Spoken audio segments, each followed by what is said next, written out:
There is a question, is the attitude of Islam to history.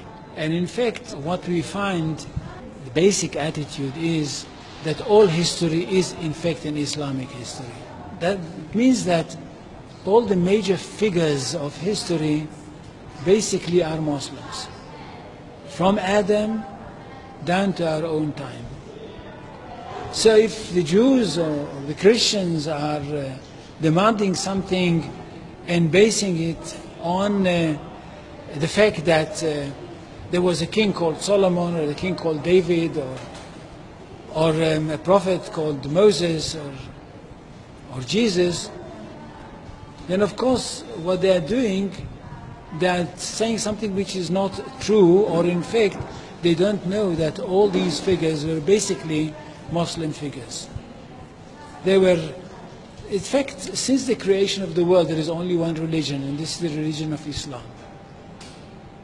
So if anybody says, look, there is a place which is connected with Solomon, and that's the place where the Temple of Solomon stood, a true Muslim would tell you, yes, absolutely right, but don't forget that Solomon was a Muslim. And David was a Muslim, and Abraham was a Muslim, and Isaac was a Muslim, and Jesus was a Muslim. This is what I mean by the Islamization of history. And you can understand that through Islamization of history, you've got Islamization of geography. Anywhere which was connected with these people, or with these prophets, which were all Muslims, becomes a Muslim territory. And therefore, when Islam was not in that area before Muhammad came to it, but it should have been there.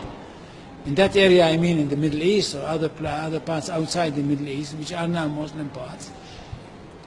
Any place like this had to be freed, not to be conquered, had to be liberated. So Islam appeared in history in the time of Muhammad, or reappeared in history from their point of view, reappeared in history as a liberator. And therefore there is no Islamic occupation. If somebody occupied anything, it would be always somebody else, not the Muslims. So there is no Islamic occupation, there is only Islamic liberation. So there is no Islamic occupation, there is only Islamic liberation.